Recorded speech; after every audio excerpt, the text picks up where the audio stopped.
नमस्कार साथियों, स्वागत है आपका अपने चैनल मिस्टर एसवी कॉलेज पर। जी हाँ साथियों, एक नई अपडेट आ रही है। बता दें आप लोगों को, यहाँ पर साथियों 3/4/2025 की डेट का ये लेटर आप लोग देख रहे हैं, जिसमें साथियों कर्मचारियों ने जो जो मांगे उठाई थी अपने हेड ऑफिस में जाकर विभाग के सीनियर अधिकारियों के सामने जो मिनट ऑफ मीटिंग हुई थी साथियों, उसका निर्णय आ गया है। भाई क्या क्या मांगे थी और उनका क्या क्या समाधान किया गया है अधिकारियों के द्वारा, आइए देख लेते हैं। यहाँ पर दोस्तों आप लोग देख पाएंगे उत्तर हरियाणा बिजली वितरण निगम की ये साथियों बैठक थी। कर्मचारियों की अनुबंधित विद्युत कर्मचारी संघ के पदाधिकारी पहुंचे हुए थे। यहाँ पर इन्होंने बताया है 28/2/2025 को दोस्तों ये मीटिंग हुई थी, जिसमें क्या क्या फैसले लिए गए, कर्मचारियों की क्या क्या मांगे थी, इन पर नजर डाल लेते हैं। यहाँ पर सबसे पहले दोस्तों बात करें तो मीटिंग में कौन कौन प्रेजेंट थे, इन्होंने ये बताया है। सरकार की तरफ से, विभाग की तरफ से अगर बात करें तो ये सब प्रेजेंट थे, और अनुबंधित विद्युत कर्मचारी संघ की बात करें तो यहाँ पर ये पदाधिकारी प्रेजेंट थे इस मीटिंग में। हाई लेवल की दोस्तों ये मीटिंग रही थी। तो दोस्तों 17 से 18 मुद्दे यहाँ पर रखे गए, जिसमें क्या क्या डिसीजन लिया देखिए। सबसे पहला मुद्दा था दोस्तों यहाँ पर Haryana contractual security of service जो एक्ट है दोस्तों, उसको लागू हुए 5 महीने बीत जाने के बाद भी उपरोक्त एक्ट को बिजली विभाग में लागू नहीं किया गया है, जबकि हरियाणा के बहुत सारे विभागों में इसको लागू कर दिया गया है। तो दोस्तों बहुत सारे विभागों में लागू कर दिया है, आप लोगों को पता है। तो यहाँ पर कर्मचारियों की शिकायत है कि इसको यहाँ पर लागू नहीं किया जा रहा है बिजली विभाग में। तो क्या बोला गया इस पर देख लीजिए। इन्होंने बताया है SOP detail instruction as mentioned in the point number 10 of Haryana contractual employee security of service act 2024 are still awaited from chief secretary of Haryana. यानी कि इन्होंने कहा है कि साथियों जो एसओपी है, वो जो डिटेल इंस्ट्रक्शन है, वो अभी आनी बाकी हैं चीफ सेक्रेटरी ऑफ हरियाणा की तरफ से, इसलिए यहाँ पर ये चीजें रुकी हुई हैं। तो जैसे ही डिटेल इंस्ट्रक्शन आ जाएंगी एसओपी की, तो उम्मीद करते हैं कि इस पर एक्शन ले लिया जाएगा। फर्दर एक्शन इन्होंने यहाँ पर बताया है अकॉर्डिंगली, तो उसके अनुसार आगे का जो है निर्णय लिया जाएगा। तो पहला मुद्दा था दोस्तों जॉब सिक्योरिटी का।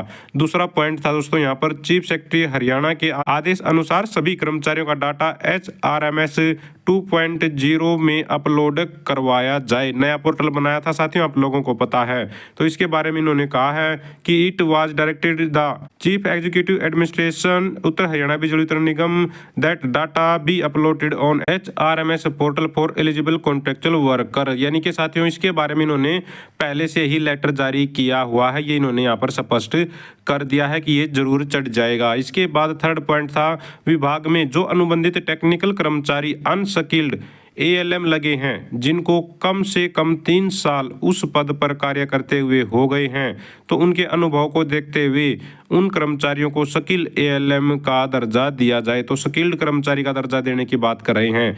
इन्होंने बताया है कि it was desired that the union will provide the relevant provision under labour law act etcetera in this regard. तो यहाँ पर कर्मचारी संघ है जो, उसी से ये उम्मीद की जाती है कि जो है इस तरह के काम करवाने के लिए जो यूनियन है वो लेबर लॉ एक्ट के तहत जो है डॉक्यूमेंट प्रोवाइड करवाएगी। अगर होता होगा तो जरूर कर दिया जाएगा। कुल मिलाकर यहाँ पर ये है, इसके संबंध में ऐसा कोई डॉक्यूमेंट उपलब्ध करवा दीजिए। फोर्थ पॉइंट है दोस्तों यहाँ पर कुशल रोजगार निगम आने के बाद विभाग रोल पर लगे अनुबंधित कर्मचारियों के वेतन में कोई बढ़ोतरी नहीं हुई है, अतः जितने प्रतिशत बढ़ोतरी HRN के रेट में हुई है वह विभाग रोल पर लगे अनुबंधित कर्मचारियों पर भी लागू की जाए।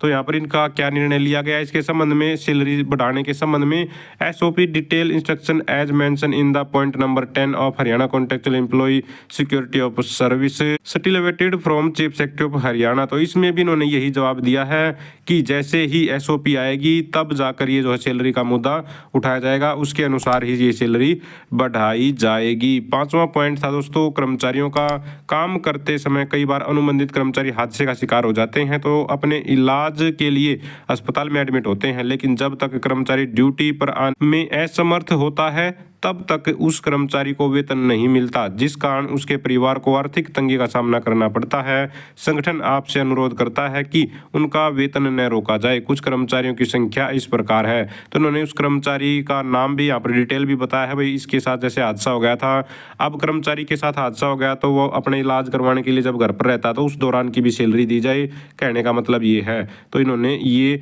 मांग की है। तो बताया गया है necessary instruction in this regard has already been issued, तो पहले ही इसके संबंध में जो है नेसेसरी जो जरूरी इंस्ट्रक्शन है वो दी जा चुकी हैं, इन्होंने बताया हुआ है यहाँ पर लेटर का नंबर, मेमो नंबर भी। और इसके संबंध में हमने भी अपना जो लेटर इन्होंने जारी किया था उसको टेलीग्राम चैनल पर, व्हाट्सएप चैनल पर उपलब्ध करवा रखा है, जिसको ये लेटर चाहिए वो ले सकता है। और छठा पॉइंट था कर्मचारियों का लाइन पर काम करते हुए कुछ अनुबंधित कर्मचारी हादसे में शहीद हो गए, लेकिन अभी तक उनको न तो पूरा आर्थिक लाभ मिला, न ही एक्स ग्रेशिया पॉलिसी के तहत नौकरी मिली। कुछ कर्मचारियों की संख्या यहाँ पर है। तो हादसे का शिकार होने पर यानी कि उनकी मृत्यु ही हो जाती है कई बार कर्मचारी की, तो उसको एक्स ग्रेशिया लाभ और आर्थिक लाभ दिया जाना चाहिए। कर्मचारियों की डिटेल इन्होंने यहाँ पर बताई है। तो साथियों इसके बारे में भी इन्होंने यहाँ पर बताया, it was directed that chief executive, यहाँ पर कर्मचारी के अधिकारियों के दिए हुए हैं, मेंशन कर रखे हैं कौन सा अधिकारी क्या करेगा। Panchkula to take up matter with authority DDO, EPF, ESI, labour law department concern and to do needful as per rule. तो यहाँ पर बता दिया है कि भाई जो है DDO है वो क्या करेगा, EPF है या फिर ESI का या फिर लेबर वेलफेयर फंड डिपार्टमेंट है जो उससे संबंधित है, इसके बारे में जरूरी एक्शन लेंगे, रूल रेगुलेशन चेक करेंगे और कर्मचारियों को इसका लाभ जो है दिलवाएंगे। इसके बाद सातवां पॉइंट था, वर्ष 2019 में SA की भर्ती के कारण जिन SA को सरप्लस दिखाकर ALM बना दिया गया था, अब वर्तमान में जहां भी विभाग को जरूरत हो तो उन्हीं ALM को सीनियरिटी के अनुसार ही फिर से ऐसे बनाया जाए।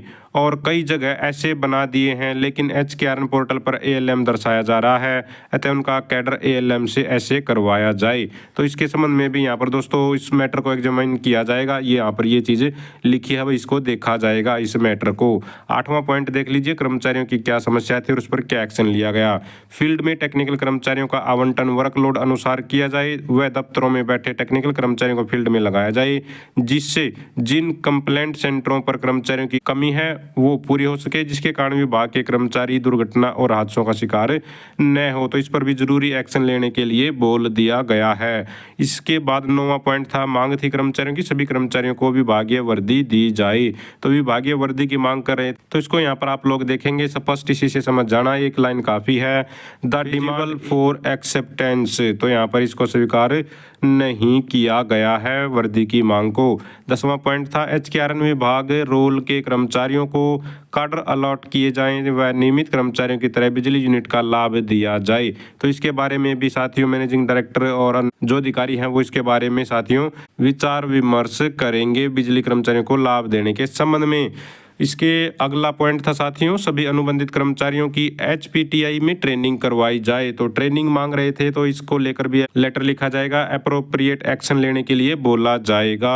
अगला पॉइंट था, अनुबंधित कर्मचारियों के चिरायु कार्ड नहीं बन रहे हैं, जिनके बने हैं उनके चिरायु कार्ड एक्टिव नहीं है, अतः सभी के कार्ड बनवाए जाएं। और नवंबर 2023 के बाद से अभी तक जिन भी कर्मचारियों ने अपना और अपने परिवार का इलाज करवाया है उसके बिल विभाग द्वारा पास करवाने की कृपया करें।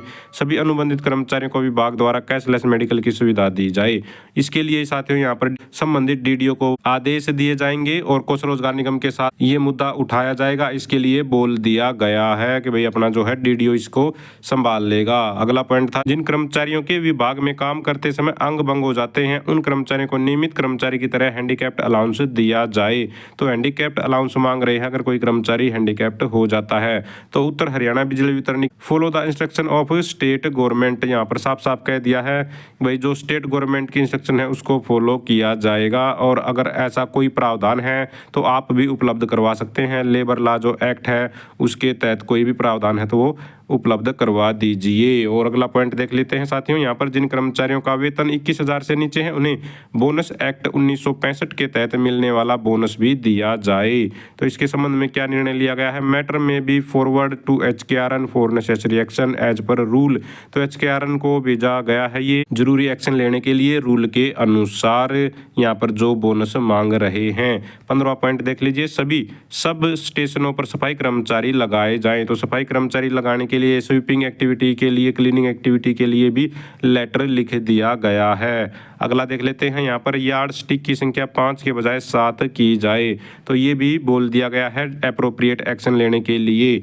अगला पॉइंट था शहरी कंप्लेंट सेंटरों पर 3 शिफ्टों में टेक्निकल कर्मचारियों की ड्यूटी लगाई जाती है और ग्रामीण क्षेत्रों में अब लगभग सभी गांव ये जो योजना है जिसमें 24 घंटे की बिजली दी जाती है उससे जुड़ गए हैं। तो सुचारू रूप से दोस्तों जो है सप्लाई चालू रखने के लिए यहाँ भी 3 शिफ्टों में कर्मचारियों की डिमांड की गई थी, तो इस पर भी अप्रोप्रिएट एक्शन लेने के लिए बोल दिया गया है। और यहाँ पर अगला देख लेते हैं लास्ट में, यहाँ पर 18 और 19 पॉइंट बचा हुआ है। सभी सब डिवीजन और डिवीजन कार्यालयों में सिर्फ एक चौकीदार को नियुक्त किया गया है, जिसके कारण चौकीदारों को साप्ताहिक रेस्ट और कोई छुट्टी नहीं मिलती है, अतः सभी कार्यालयों में 2 चौकीदार नियुक्त किए जाएं। तो इसमें भी साथियों यहाँ पर मैटर को एग्जामिन किया जाएगा और अप्रोप्रिएट एक्शन लिया जाएगा। लास्ट में है यहाँ पर HKRN में ज्वाइनिंग होने के बाद जो कर्मचारी 5 और 10 साल की सेवा पूरी कर चुके हैं उनको अनुभव के आधार पर वेतन की बढ़ोतरी की जाए और पोर्टल पर सभी की डेट ऑफ ज्वाइनिंग ठीक करवाई जाए।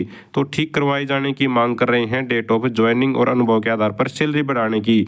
हालांकि इसमें इन्होंने यहाँ पर बताया है कि भाई हालांकि हमारे हिसाब से तो पहले से ही कर्मचारी का एक्सपीरियंस ठीक है और उसको एक्सपीरियंस के आधार पर सैलरी मिल रही है, फिर भी हाउएवर फिर भी मैटर में भी अगेन री एग्जामाइन, लेकिन फिर भी ये जो है इसको री एग्जामाइन करेंगे और नेसेसरी एक्शन लिया जाएगा अकॉर्डिंग टू रूल। तो दोस्तों ये सारे के सारे मुद्दे थे जो कर्मचारियों ने उठाए थे अपने सीनियर अधिकारियों के सामने मीटिंग के दौरान। सारे के सारे साथियों जो सीनियर अधिकारी थे वो बैठे हुए थे मीटिंग में, मिनट ऑफ मीटिंग में, जिसमें ये सारे के सारे डिसीजन लिए गए हैं और इसका एक प्रॉपर लेटर जारी कर दिया गया है। तो फिलहाल के लिए दोस्तों ये अपडेट आई हुई थी। उम्मीद करते हैं आप लोगों ने इतनी लंबी वीडियो देखी है तो आप लोगों के जरूर कोई ना कोई जो कंसर्न थे उनका सोल्यूशन हुआ होगा। तो फिलहाल के लिए इतना ही। अगर आप भी चाहते हैं हरियाणा में एजुकेशन से रिलेटेड आउटसोर्सिंग कच्चे कर्मचारी खबरें समय पर पाना तो चैनल को जरूर सब्सक्राइब करें, वीडियो को लाइक करें, दोस्तों साथ शेयर करें। Thank you very much.